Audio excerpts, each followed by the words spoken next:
As you know, I teach the Bible methodically. That is, I take a book of the Bible and go through it a paragraph at a time, or I take a psalm and do each psalm a whole at a time, but I go through them methodically. That is, I take them one right after the other. Now, the downside for doing that is that I come upon passages that don't necessarily apply to you. For example, an easy illustration is if I preach on marriage, it doesn't apply to single people. And vice versa. If I find a passage that has to do with single people, and there are some, then it doesn't apply to married people. Now lately, I have been going through some of the Psalms, and I've come upon the next Psalm in order, and it probably doesn't apply to anybody listening to me today. However, there are some things in this passage that are definitely applicable to us. So will you turn with me to Psalm 49?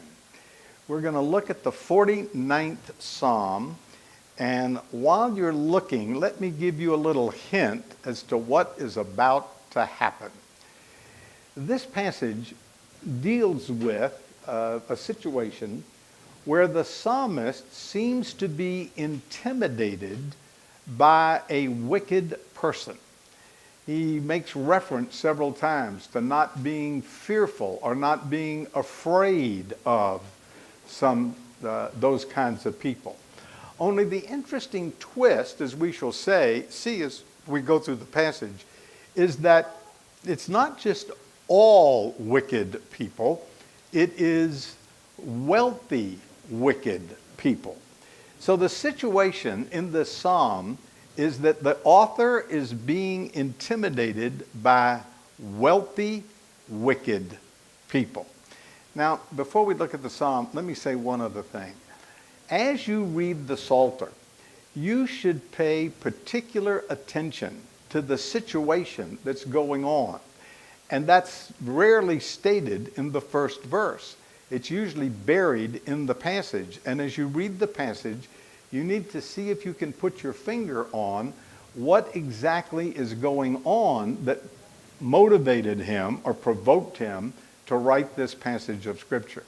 Well, that's the case in this passage. So what I'm going to do is I'm just going to start in verse 1, and we're going to move through the passage as I explain it, as I usually do. But then we're going to come to several verses that explain why he's doing this, what's going on in his life. And as we shall see, that something is that he is being intimidated by wealthy, wicked people. Now, what you have to do is ask, how does any of that apply to me? What can I learn from that situation? So it may not directly apply to you, but as is often the case in life, you can learn from the experience of someone else, even though their experience might not be exactly what you are going through at the moment. So, with all of that in mind, let's look at Psalm 49. Verse 1 says, "Hear this, all peoples, give ear, all inhabitants of the world, both low and high, rich and poor together." All right, please note, the first word is listen, give ear. Now, that extends through half of this passage. There are only basically two parts to this passage, and the first is just a plea to listen. Now, he's going to give it to us bit by bit. So at this point, he's just saying, I want everybody to hear what I have to say. Now, that's interesting because this is part of Israel's literature. Normally, the passages pertain to Israel. But in this case, he goes way beyond Israel. And he says, "Hear all peoples, all the inhabitants of the world. I want you to hear this." And he emphatically declares this by laying out what he has in mind. I mean the low and the high, the rich and the poor, all together. I mean all kinds of people. The young and the old. The president of the company down to the janitor of the company and everybody in between. I mean the highly educated and the uneducated. He says, I mean the millionaires and those below the poverty line. I want everybody to hear what I have to say. So the first point he's making is just listen. Give an ear. Hear what I'm about to tell you. All right. What is it you want to talk about? Well, look at verse 2. He says, my mouth shall speak wisdom. And the meditation of my heart shall give understanding. So he tells us in verse 1, listen, give me an ear, pay attention. And he says in verse 2, and what I want to talk to you about is wisdom and understanding. It's the wisdom that's going to come out of my mouth, and it's the understanding that's the result of my meditation. As if to say, this is distilled wisdom that comes out of a mind that has been thinking about some things pertaining to wisdom. All right, wisdom concerning what? He has to give us more information. So he says in verse 4, I will incline my ear to a proverb. I will disclose my dark sayings on the harp. Now, he mentions wisdom in verse 3, and now all of a sudden, he's talking about dark sayings. Now, that is related to wisdom, but how? What is he talking about? The Hebrew word translated dark sayings means riddle or a perplexing question. So this gives us some added information as to what he wants us to listen to. There is a perplexing question, a riddle about life, and I want to give you my understanding and wisdom concerning that particular problem. So notice he says, and I'm going to give it to you, he says in verse 4, on the harp. Now, you know the Psalms are songs, right? As a matter of fact, I've written some material on this and summarized each psalm, and I called it a song for every situation. That the Psalms covers just about every conceivable situation people can encounter, but it's poetry and it's sung. So he says the process is this. I listened and I thought about it, I meditated on it, I learned, and then I'm going to teach it to you. By the way, that's not a bad little formula, is it? You need to listen, you need to think, meditate to the point that you have understanding and wisdom, and then you need to teach. And if you have musical ability, write a song. If you have musical ability, play it on the harp, but communicate it to other people. But at this point, we still don't know the specific subject he has in mind. What is it you've thought about, that you understand, that you want to give us wisdom about? He hasn't said that yet. All he said so far is, listen. But in verse 5, he starts telling us what he has in mind. He says, why should I fear in the days of evil when the iniquity at my heels surround me? This verse introduces the subject of the psalm. One commentator calls it, this is the main subject of the whole passage. Now notice carefully what he says. He's talking about wicked people. That's very clear. He calls it the days of evil when the iniquity, so look at evil and iniquity, are at my heels. They surround me. I'm being surrounded by some kind of evil. But notice what he says. He asks a question, actually, why should I fear? And later in the passage, down I think about verse 16, he says, why should I be afraid? So that's really the subject of this psalm. I'm saying he feels intimidated, and he's asking, why should I? That's what's going on here. But verse 5 only gives us part of what's going on. He has to explain further in verses 6 and 7, where he says, those who trust in their wealth and boast in the multitude of their riches, none of them can by any means redeem his brother, nor give to God a ransom for him.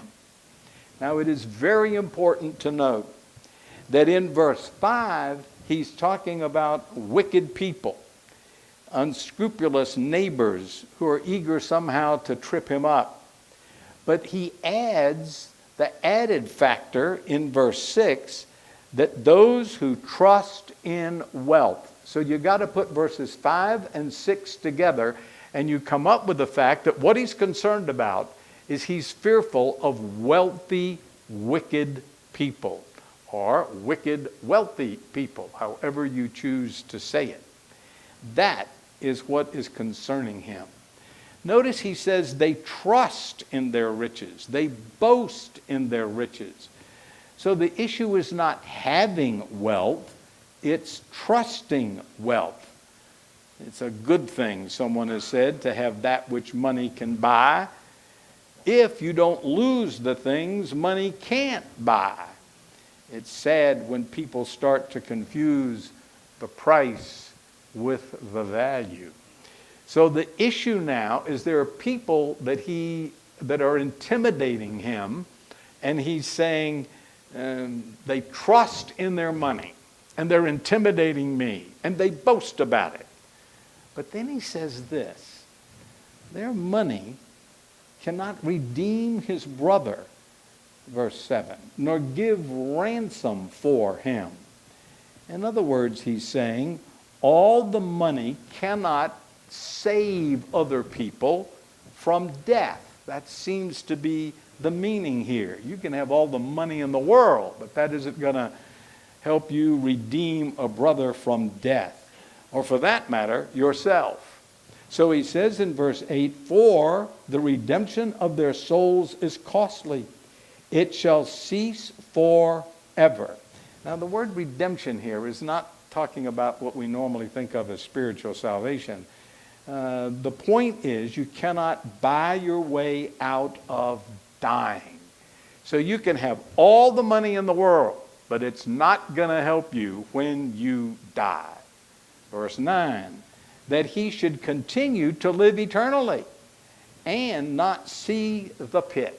Now verse 9 is explaining what's been going on back as far as verse 7. He's saying, look, wealth will not prevent you from dying. And when it comes to death, wealth is worthless. No one has the means to purchase an endless life on this earth or to escape the grave. Now, interesting. He starts the passage saying, listen to me, give me an ear, pay attention. I've got this problem.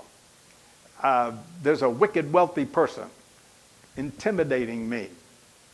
Now, I want to give you some wisdom about that. In that experience, in that situation, I've been thinking about this, and I've come up with some wisdom. And here's wisdom 1.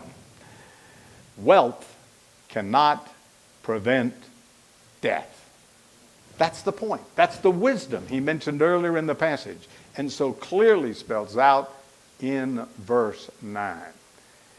Wealth is worthless when it comes to you dying. Robert D. Rockefeller Sr. was the first person in the United States to have a personal fortune of $1 billion. You will remember he started the Standard Oil Company. When he died, in today's dollars, his net worth was estimated to be between $300 billion. But you know what? He died at age 97. Henry Ford, founder of the Ford Motor Company, invented the assembly line and made the car available to the average person. We are indebted to Henry Ford. Henry Ford had an estimate net worth in today's dollars of $185 billion. He lived till he was 84 years old, but he died. Andrew Carnegie. Now that name is as familiar as the Rockefellers and the Fords, but he founded the steel company that eventually became U.S. Steel. He was one of the richest men in the world in his day. In today's dollars, his net worth was $75 billion. He lived until he was 84 years old, but he died. You can have all the wealth in the world, but when it comes to dying, your wealth is worthless. It's not going to prevent you from dying. That's the point the psalmist is making. Now look at verse 10. He makes a second point of wisdom. He says, "For he sees wise men die, likewise the fool and the senseless person perishes, and leaves their wealth to others." He's giving us wisdom about wealth. And he says, let me tell you something. Part of the wisdom about wealth is it isn't going to prevent you from dying. You're going to die. The second thing is, and when you die, what you have is going to end up with other people. That's his simple point. By the way, notice he does not say wise men leave their wealth to others. He says, we see wise men die. Likewise, the fool and the senseless person perishes and leaves their wealth to others. So he seems to be implying that the wise take care of their money before they die, and the fool and the senseless person don't. And the rich fool then, the unthinking man, dies and leaves all of his wealth to somebody else. One fellow said, the wise took care of their money. Being of sound mind, I put my money to work for the Lord while I was still alive. End of quote. Years ago, there was one of the Astors died. Remember, they were the hotel magnates. And some of their eager relatives waited outside the room for the lawyer to come out and tell them what was in the will. And one of them said, how much did he leave? And the lawyer said, all of it. When you die, you're going to leave all of it. Somebody else is going to get it. I remember the first time I encountered this little bit of wisdom in the Bible. Obviously, it's true, but first time I saw it in the scripture was when I was teaching the book of Ecclesiastes. Solomon, in the book of Ecclesiastes, makes this point. Matter of fact, in chapter 2, he says this, "For there is a man whose labor is with wisdom, knowledge, and skill. Yet he must leave his heritage to a man who has not labored for it. This also is vanity and a great evil." Solomon says the same thing the author of this psalm says, and that is, you're going to die, and somebody else is going to get all of the cookies. They're going to get all of your goodies. Sometimes it's left to children, and that causes all kinds of grief. There's jealousy and division and even hatred. There is the case of a French author, Leroux, who wrote Phantom of the Opera, who inherited 1 million francs. When he did, he abandoned his career, poured his life, energy, and money into gambling and pleasure in Paris society. Within 1 year, he had spent all of his inheritance. So you die, and other people get it, and it goes to who knows what. When I preached through Ecclesiastes and I got to this passage, I suggested that when we die, our possessions go to others who will either give them away or sell them at a garage sale for $1. That's what happens to all this wealth. So, back in Psalm 49, the author is saying, I have this wicked, wealthy person trying to harm me in some way, and it caused me to reflect on wealth. And what I concluded is that wealth can't prevent you from dying, and when you die, you leave all this wealth to somebody else anyway. So, there's one more bit of wisdom he gives us. Look at verse 11. Their inner thoughts is that their houses will last forever. Their dwelling places to all generations. They call their lands after their own name. He said, you know, I looked at these wealthy people, and they all think they're going to do something to, have a legacy. That's the way we would say it today. Their inner thought is that their houses will last forever. Their dwelling places to all generations. I'm going to put my name on my house or some building, and then in that way it's just going to go into perpetuity for all generations. And what the psalmist is saying is, let me give you a little bit of wisdom. That doesn't work either. Wealth doesn't prevent you from dying. Wealth, it means somebody else is going to get your stuff. And wealth can give you some kind of a false hope. You can think you're going to perpetuate this, and you are kidding yourself. He says they call their lands after their own name. So, they name buildings and all kinds of things after themselves. But look at verse 12. He says, nevertheless, men, though in honor, does not remain. He's like the beast that perishes. All right.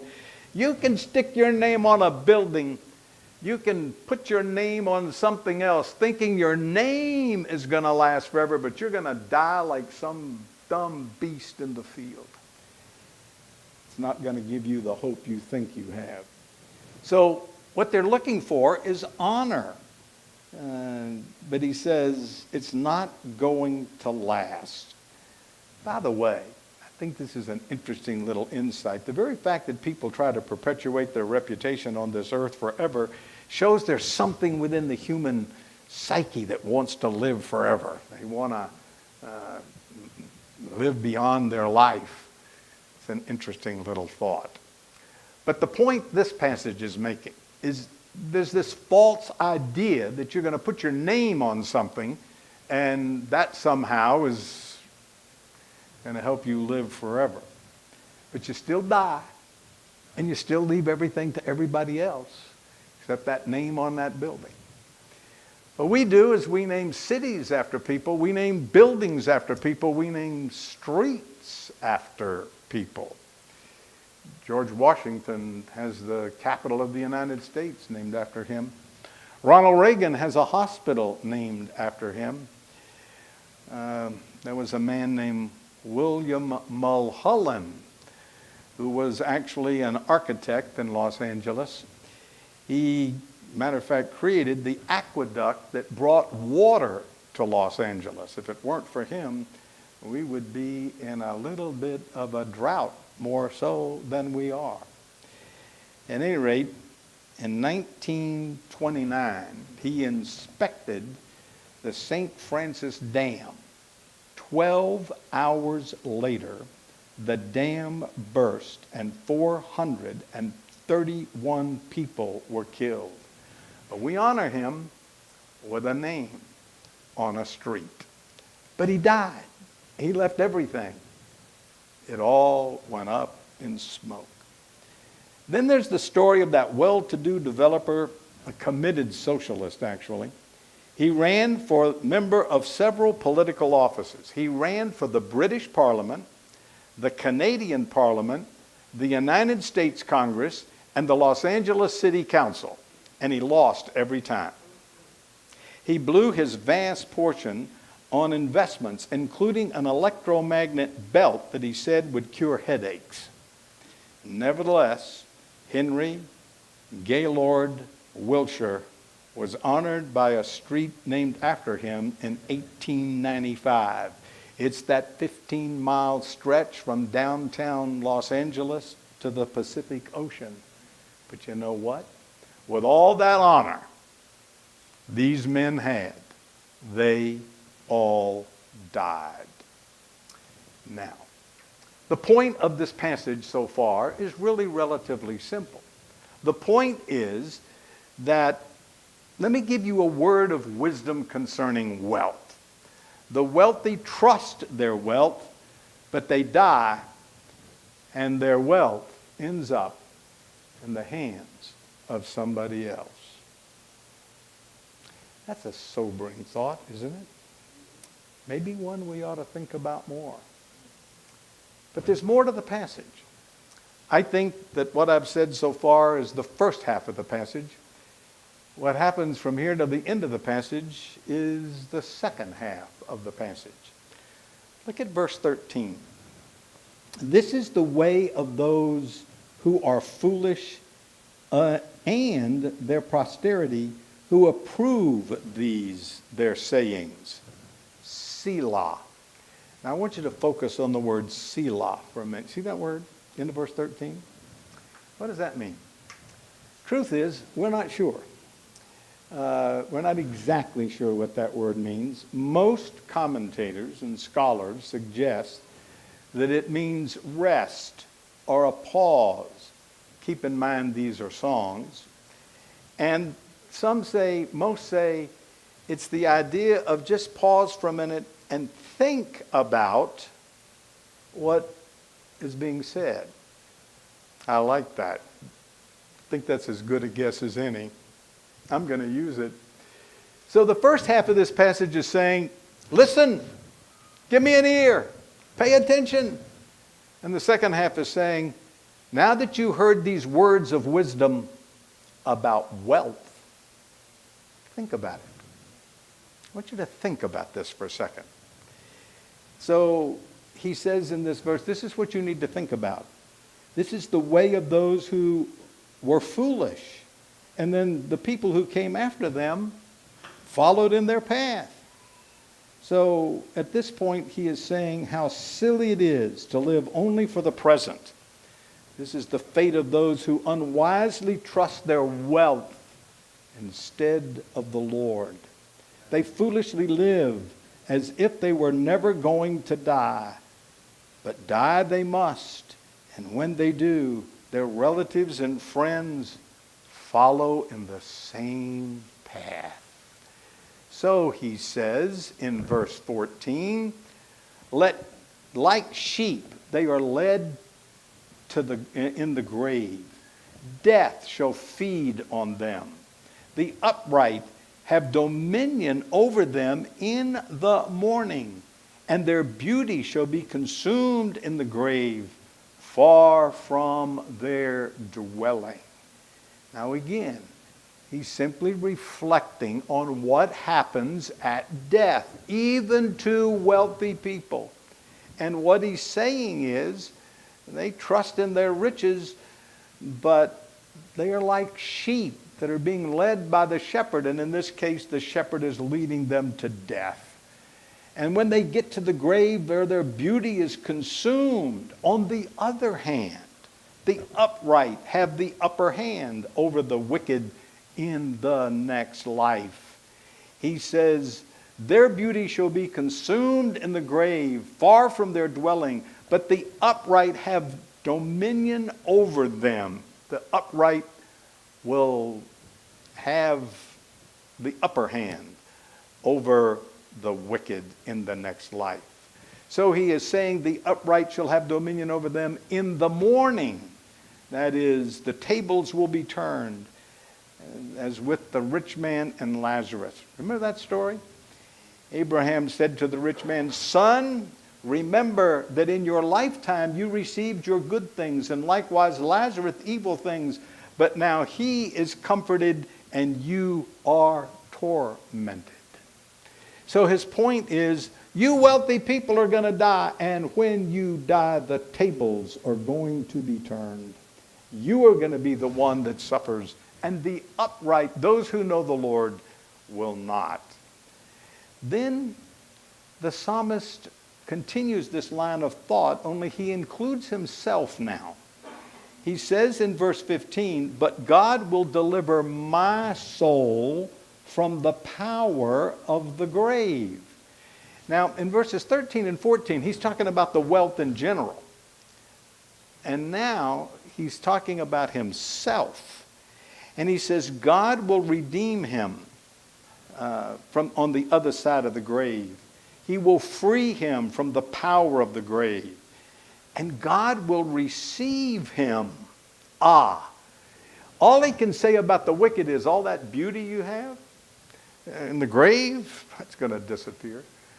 But the righteous, the upright, those who know the Lord, they will have dominion, and God is going to receive them.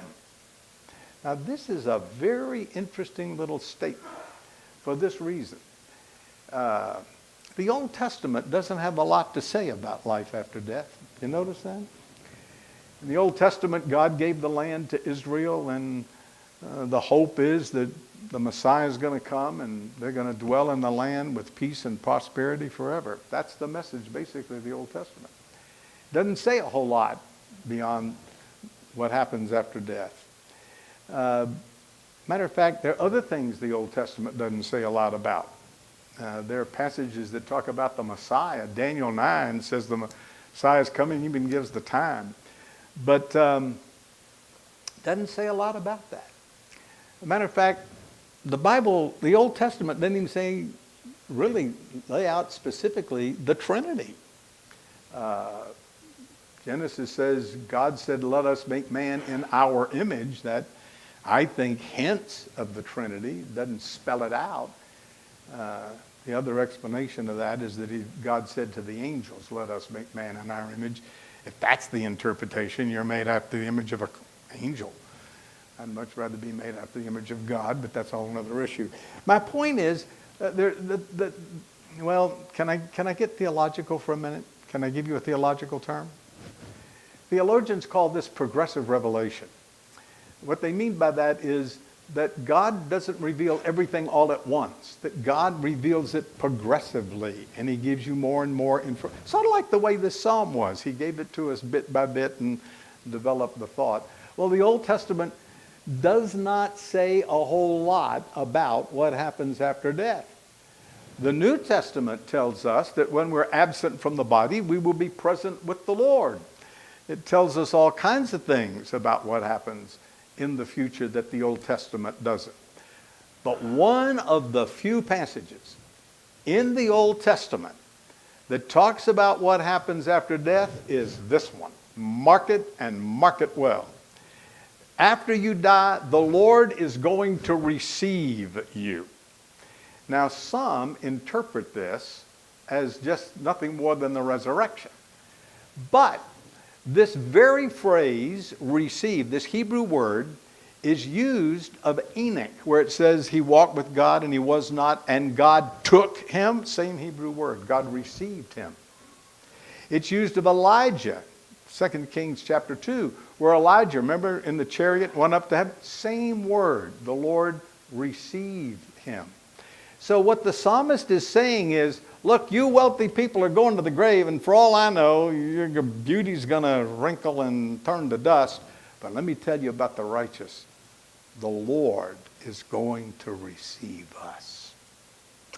Now, in the first part of this passage, he said, just listen, pay attention. Wealth isn't going to help you when you die. Wealth is going to go to somebody else. And if you think you're going to perpetuate yourself by putting your name on some building or land, that's a false hope. But let me tell you about those who know the Lord. Those who know the Lord, he's going to receive. You're going to be with the Lord. Now think about that. Selah. Think about that. You're going to be with the Lord. So here he is in this situation where he's intimidated. And he says, I've given this some reflection. And you know what I've decided? They've got the problem, not me. And as far as I'm concerned, I am going to be with the Lord. The Lord is going to receive me. So at this point, the psalmist addresses the readers. So he says in verse 16, do not be afraid when one becomes rich, when the glory of his house is increased. For when he dies, he will be carried nothing away. His glory shall not descend after him. Though while he lives, he blesses himself, for men will praise you when you do well for yourself. He shall go to the generation of his fathers. They shall never see light. A man who is in honor does not understand, is like the beast that perishes. Now, all of these verses are talking to the reader. And he's saying, look, verse 16, do not fear. When one becomes rich, when the glory of his house increases. So in his situation, this person was intimidating him. He, back in verse 5, said, why should I fear this? And he's talking about the same thing now. And he's saying, look, don't you be afraid in that similar situation. It is foolish to be jealous of wicked unbelievers. Their prosperity is only temporary. So do not be intimidated by the wicked wealthy. They're going to leave this planet empty-handed. They may have lots in their hands now. When they die, they will be empty-handed. So he says, rich men, someone has said, rich men are like hailstone. They make a lot of noise in the world as the rattles on the tile of a house. Down they fall, lie still, and melt away. So like hail, wealthy people make a lot of noise here, but they're going to die and melt away. So he is saying they shall go to the generation of their fathers. They shall never see light. There is simply no way that a man can hold on to his earthly wealth and honor and glory. Death is inevitable for him. It's like the beast that perishes. He's no better off than some dumb animal that dies in the woods. So in the words of another, the wealthy who trust their wealth, who are proud of their wealth, who boast in their wealth, who trust in their wealth, are no better off than the beast of the field. In the final analysis, the hope of the righteous is better than the false security of the wicked. Think about that. Think about that. If you know the Lord, you are better off than the richest person on this planet. Think about that. That's what he wants you to do. He wants you to think about that. All right, we've gone through the passage. What I'd like to do is sum it up and make a couple of observations. If I were going to try to put it all together, I would say, when you are intimidated by wicked, wealthy people, listen to the wisdom that reminds us that the wicked die and cannot take their wealth with them, but those who know the Lord will be received by him. So there is an eternal perspective to the situation. Think about that. There's an eternal perspective. So that no matter what your situation at the moment, you need an eternal perspective. That's what he's doing. He's saying, don't look at the immediate situation. Look at what happens after you die. That is when They're coming to nothing, and we're going to be with the Lord. So you need an eternal perspective on life. I think that's what this passage is really driving at. So, the wisdom concerning wealth puts things in perspective. As one commentator said, a proper perspective is necessary for spiritual discernment in life. The destiny of the righteous is better than the fleeting glory of the wicked. That gets at it. Now, let me make some observations here. I think this passage says something about the wicked. So, one of the great riddles of life, someone has said, is how the wicked often enjoys material prosperity while believers are often poor. But this is not the whole story. The wealthy, which the ungodly trust so devotedly, will fail them in the hour of their greatest need. It cannot save them from dying. They cannot enjoy it forever, nor will it prevent corruption in the grave. They can neither take it with them, nor can they come back to enjoy it. In the long run, it is stupid to trust in money rather than in the Lord. That, this author says, is the gist of Psalm 49.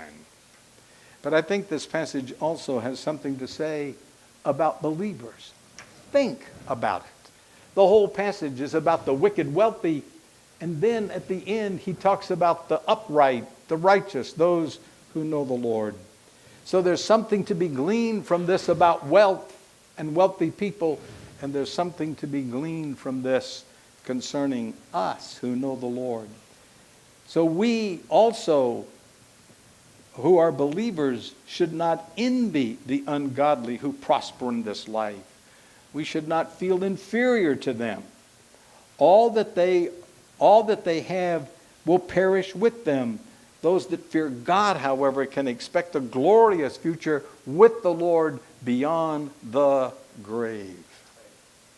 Now, I recently went through Proverbs, and I do this on Wednesday night when I'm going through the book of Deuteronomy. I look at the passage in the Old Testament, and very often it reminds me of something in the New Testament. So may I wrap this up by giving a New Testament perspective to all of this? Now keep in mind, I said the Old Testament doesn't always give us all the information. So what's this saying? Think about this. I mean, that's what he wants us to do. He wants you to listen and think. That's the point. Listen, think about this. Here's this wealthy person. They got all this money, and they die, and they can't take it with them. They leave it to somebody to squander it, perhaps. But what about us? Well, all he says in this passage is, the Lord will receive us. We'll be with the Lord. But oh, there's much more. You want to talk about wealth? Let me tell you about wealth. You want to talk about honor, which this passage does, concerning the wealthy wicked? Well, let me tell you about honor. Jesus said, lay up for yourselves treasure in heaven. Don't look at the wealthy and their treasure here. Look at the wealth you could have when you're with the Lord. Talk about honor. Their honor is fleeting. I wonder how many streets names have been changed. How many buildings collapsed and they put somebody else's name on it. Matter of fact, the way we're going today, they just tear it down, cancel it. But you see, Jesus said, when we stand before him, some are going to hear him say, well done, thy good and faithful servant. You want to talk about wealth? Let me tell you about wealth. Lay up for yourselves treasure in heaven. You want to talk about honor and glory? Let me tell you about honor and glory. Live to hear him say, well done. That is what this psalm is about. It puts life in perspective when we see it from an eternal point of view. Now, I can't close without telling you what Jesus said to his disciples that really puts all of this in perspective. In Matthew chapter 16, Jesus said to his disciples, if anyone desires to come after me, let him deny himself, take up his cross, follow me. For whoever desires to save his life will lose it. But whoever loses his life for my sake shall find it. Wow. He's using financial terms. He's using banker terms. Save and losing. So he's saying what some think is a gain turns out to be a loss. And what some thought were a loss turns out to be a gain. So you can save your life. I'm gonna live for fill in the blank. But from an eternal perspective, you may have lost it. You may have wasted it. That's what he's saying. Don't waste it. He explains the loss in the next verse. For what profit is it to a man if he gains the whole world and loses his own soul? This is a very popular verse that, frankly, is misunderstood. The Greek word translated soul in verse 26 is the same Greek word that's translated life in the two verses I quoted before it a minute ago. So what this verse is saying is, what profit is there if a person gains the whole world and loses his life?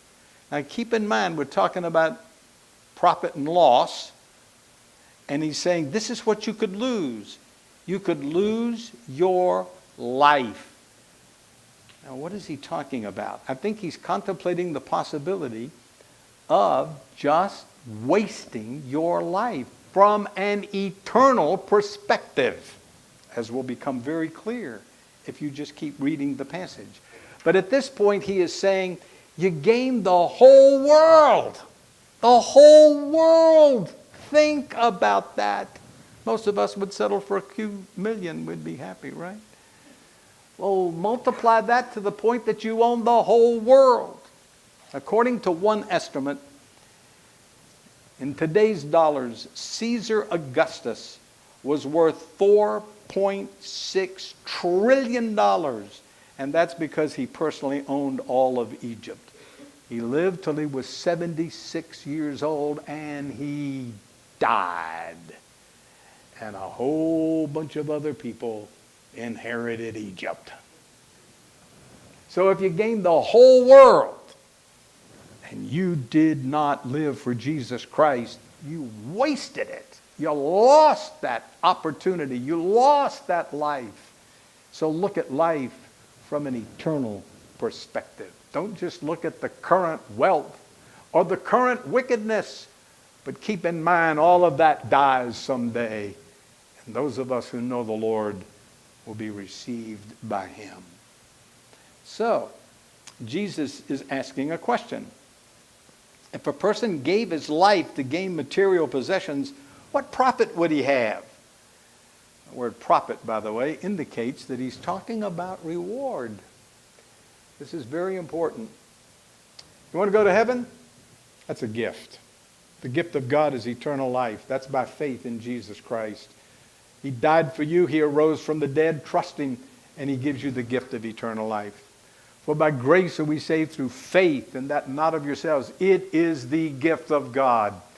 And the gift of God in that passage is salvation.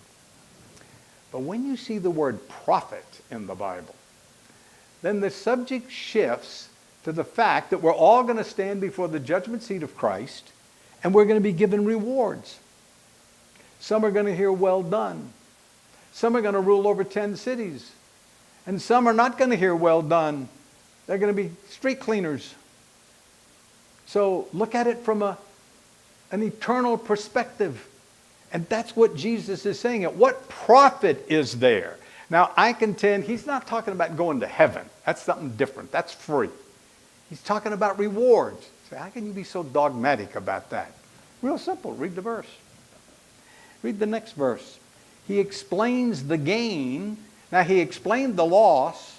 Now he explains the gain in verse 27. Quote, "For the Son of Man will come in his glory of the Father with his angels, and then he will reward each according to his works."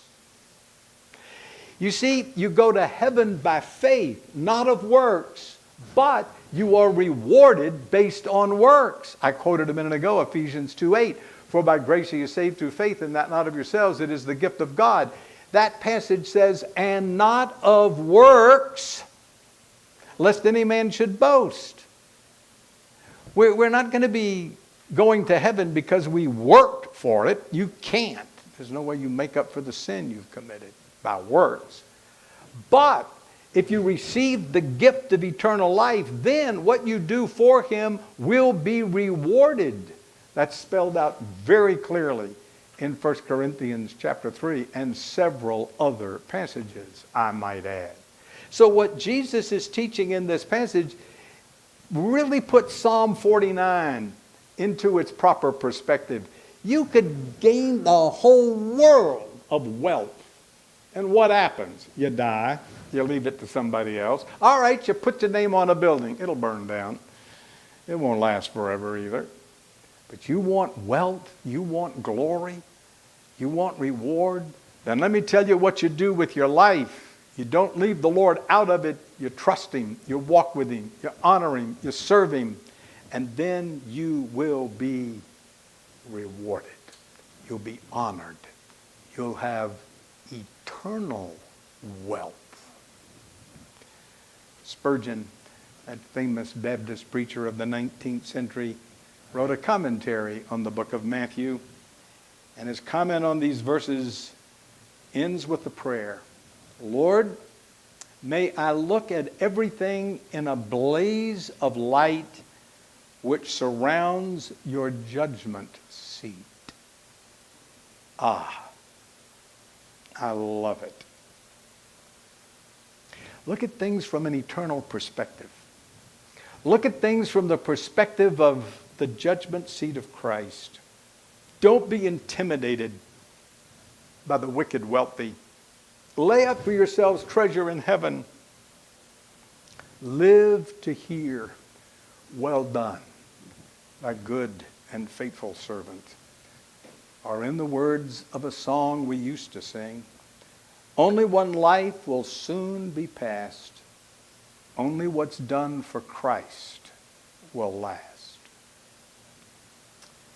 Father, we get so caught up in life and living, and we very often forget you, forget heaven, forget the judgment seat, neglect what is eternally important.